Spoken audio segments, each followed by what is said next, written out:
Hey everybody, it's Rabbit. Welcome back to the channel, and today we're going to be continuing our worst map ever series with Ardennes. Now, as for Ardennes, there are currently 12 different versions available in the matchmaker, although saying different is a little charitable because a full 6 of them are just snow versions of the same map. So on the whole, there are only a total of 6 versions, and then there's a total of 6 snow variants. Now this does bring up an interesting point because while Ardennes doesn't have as many variants as Maginot, it does actually have some pretty significant variation in terms of the overall play area. The 3 major variants you can play on are Long Ardennes, Wide Ardennes, and Small Ardennes. And all of these use fairly different play areas, so they do actually play somewhat differently from each other. This is also where I really want to point out that Ardennes is one of the maps that is very noticeably affected by being a snow map as opposed to a normal map. There are several major parts of the map that you actually get increased visibility on a snow map that you wouldn't have otherwise. So even World War II era tanks that don't have thermals can see through some of the heavily forested areas that on a normal map you would really need something like thermals to reliably spot enemies through. Wide Ardennes is probably the best map to show you exactly where these spots are, so we'll briefly go through them. The forest between B and C can actually block a considerable amount of line of sight on a normal map, but blocks basically no line of sight at all on a snow map. You also have this forest up in the far right corner. This forest is very difficult to see through on a normal map, but is basically completely transparent on a snow map. Additionally, the forest to the immediate north and left of A is also a lot easier to see through and spot targets through on a normal map, especially because that area is in a bit of a recession. So it dips down a bit and you're actually looking through the trees if you want to try to look across that area on a normal map. However, the foliage simply isn't there, so it's much easier to see across that entire area. These are the biggest parts of any map that I think are affected by snow maps in a negative fashion, because this really opens up a lot of lines of sight that you wouldn't necessarily have otherwise. Now we're going to start things off by looking at the capture points, and specifically we're going to start by looking at the A point on Wide Ardennes, which is also the B point on Long Ardennes. Now the A point is fairly easy to get into, although it does have a lot of little cuts and alleyways and a lot of line of sights into it, specifically from the south and to the right a bit. That being said, it's usually not that difficult to get onto A, it's just getting off of A and capturing it without somebody either charging in from one of the alleyways or getting line of sight from an odd angle is really the obstacle that is going to keep you from consistently capturing this map. Once you do have it, however, I usually don't have that many issues getting back off of it, and it does have a fair bit of cover and a lot of buildings you can use to potentially try and dissuade aircraft. So on the whole, not the worst point in the world, but not the best. Next up, we're going to look at the other 2 capture points on Long Ardennes, the A and the C point, and I will cluster them together because they are pretty similar. They both have a fair amount of buildings that you can use for cover while capturing the point, and honestly they're both pretty easy to access from their own caps. But they also both basically have no real cover coming from the home cap. So if you're in the south left spawn and you're trying to go to A and the enemy already controls it, it's actually very difficult to approach. And the same thing goes if you're in the north left spawn and the enemy controls C. So if the enemy ever gets a hold of your home cap on this map, it is actually fairly difficult to retake it. That being said, there are still quite a few ways onto and off of it, especially through the city itself. So it's not that bad, and especially for a home cap, having it be very accessible from the native spawn is actually not a bad thing. Next up is the B cap on Wide Maginot, and the B cap on Wide Maginot is roughly equal distance if you don't look at terrain between the south and the north spawn. However, in practice, the north spawn has a much clearer route to get to it without exposing itself to too much fire. That being said, the B cap itself does have some cover, although it is a little inconsistent, and there are quite a few ways to shoot onto the spawn, both from the north and from the south. That being said, it's not that difficult to get off of it if you do successfully capture it, but there are a bunch of different little nooks and crannies that people can use to contest B, so it does often end up in a bit of a contest fest in a lot of games. The sea cap on Wide Arden is actually pretty well covered and has some good positions that you can use to take the point, and doesn't have the worst approaches off of it to get into good positions to shut down other movement lanes. The problem with the sea cap is just getting to it in the first place. There's a lot of driving across ground that has very little cover, and the snow maps in particular make this pretty awful because the main forest that would cover your approach is now largely transparent. So getting to the sea cap, especially on snow Maginot, can be a bit tricky, especially if you're on higher battle ratings where enemies have things like laser rangefinders. But once you do capture it, it's not that bad, and you can generally push off of it to useful positions pretty easily. Now I am going to briefly hit up the 2-cap version of Ardennes before I go into the small Ardennes, because small Ardennes is so fundamentally different from basically all of the other ones that I want to do that basically as its own thing. It also is pretty easy to cover. As far as the 2-cap, basically both of these capture points, if you can push through the enemy team and get to them, they actually have a decent amount of cover to protect you from individuals coming off spawn, and they also have a decent amount of vision, so you can often know when they're coming.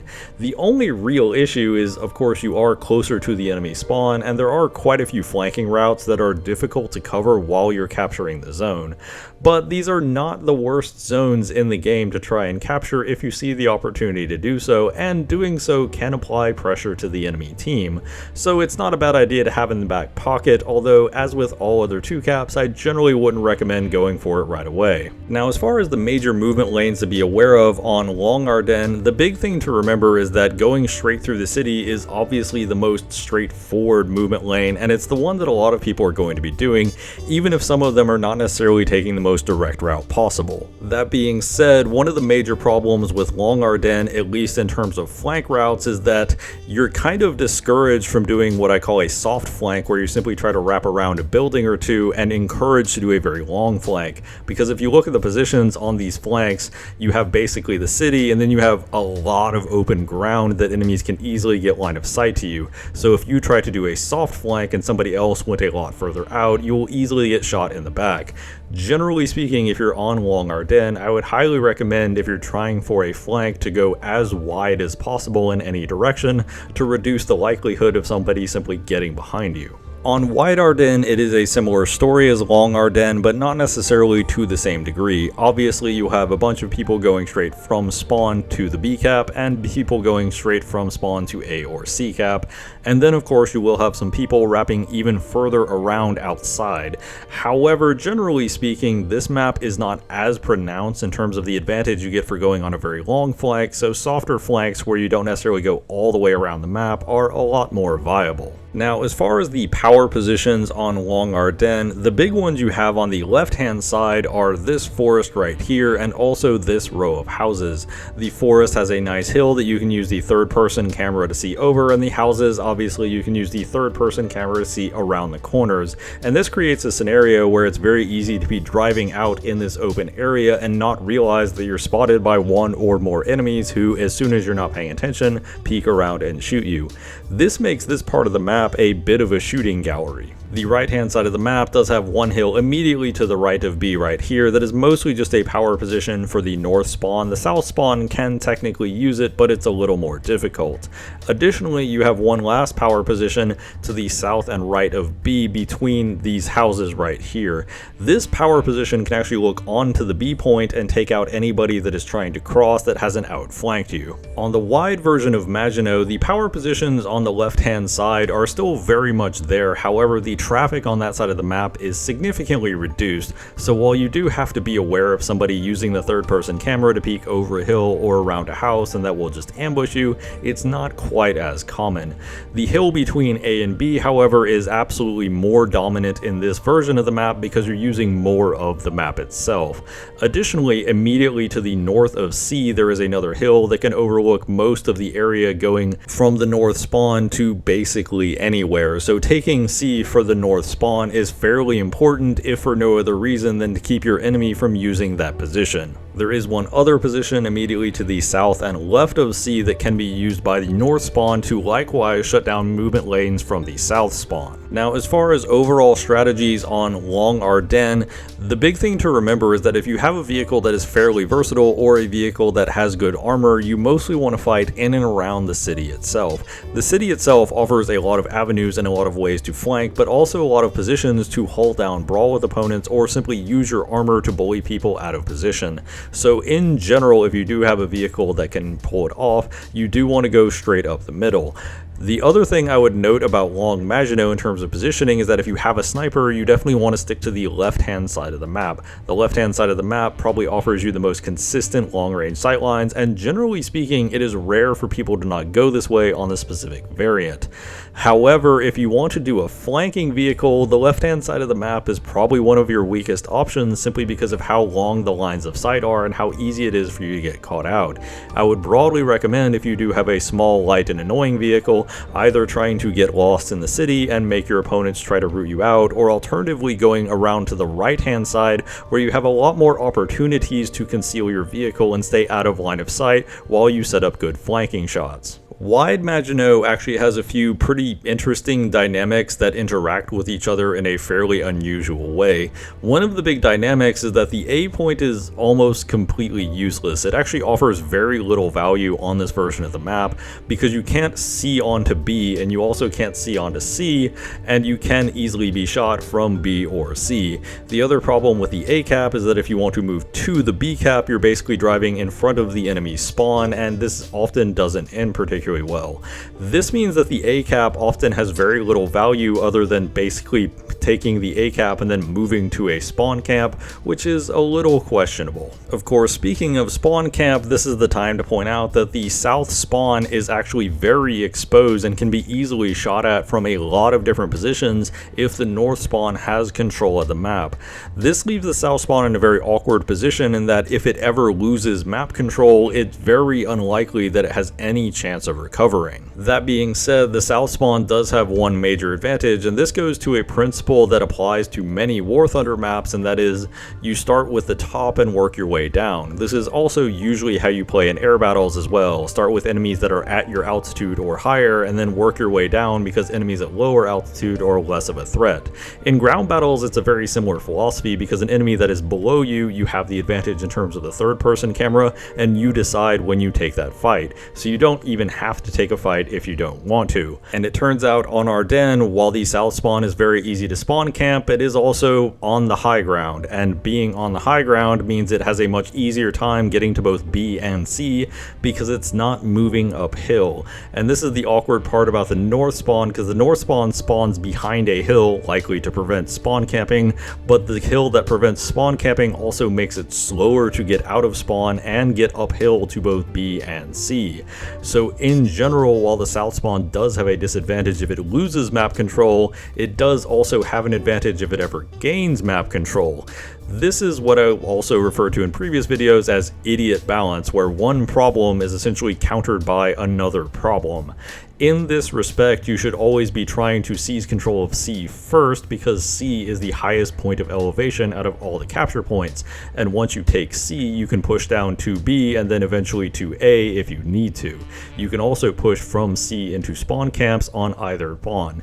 So what you really want to do when you're focusing on this map is you really just want to get C, because C presents you with the best opportunities to try and take advantage of your position. That being said, as I've already discussed, the route to C on snow maps is pretty difficult because on snow maps it is a lot easier to see and hit targets that are trying to get to the C capture point. So you do have to be aware of this, and especially if you're later in the map where enemies might already be set up and watching this cross, you might have some difficulty doing this, but you need to keep that in mind. Of course, the one Ardennes map we haven't touched on so far is Small Ardennes, and I compared Advance to the Rhine to basically Shoot House in Call of Duty. Shoot House is on the smaller end of maps, but it's not completely tiny. Small Ardennes is like Shipment in Call of Duty. It is absolutely tiny, and you basically go from spawn straight into fights. Now, the capture point itself does have a decent amount of cover, although there are some ways to see into it. Generally speaking, your major obstacle once you get onto the capture point itself is not going to be people shooting from outside of the city into the capture point, but other people that have pushed inside the city with you. On top of that, once you have captured it, because the map is so tiny and the city is dead center, you have plenty of opportunities to push out and try to find other chances to get kills, stuff the enemies in their spawn, or shut down movement. That being said, the only major movement lane on small Ardennes is actually just straight through the point, because it turns out the left and right side of the map are flank routes that can only realistically support about 2 players per team. There are very few places to occupy, and more importantly, because there's not really much to shoot at in the middle of the map because they don't generally have that much line of sight to it, there's not that much to do on the left and right side of the map other than stop the enemy from flanking. So generally speaking, what a team should do, although granted most teams don't do this, is have 2 people on each side, and then the other 3/4 of the team just bum rushes A, takes it, and pushes out from there. That being said, War Thunder seems to have almost conditioned players to look for flanks where possible, even on maps like Small Ardennes where the flanks are honestly largely irrelevant. Like, securing a flank on the left or right side unless you go all the way into the enemy spawn doesn't cut off reinforcements and doesn't get you access to the zone, and there are very large, very open areas on these flanks that you can easily get caught out in, and it's very easy to get 2 positions that can shoot on the flanks because the map is tiny and the spawns are basically right there. So this is one of those maps where I would adamantly advise you to not flank. Take whatever big, dumb, heavily armored vehicle you have and go straight up the middle, because honestly the chances are pretty good that enough of your teammates are going to be flanking that you really don't need to go in that direction. So after all that, what are my thoughts on Ardennes? Well, the long Ardennes I don't really have any major problems with. I feel it does a pretty decent job of supporting a wide array of playstyles, and honestly the game flow for it isn't that bad, even though it does have some minor annoyances. The wide Ardennes, specifically on the snow variant, is pretty obnoxious just because how much line of sight is open by the forest not really providing all that much concealment. However, the normal version of wide Ardennes, despite the south spawn having a pretty exposed spawn point, usually isn't that bad, at least for the most part.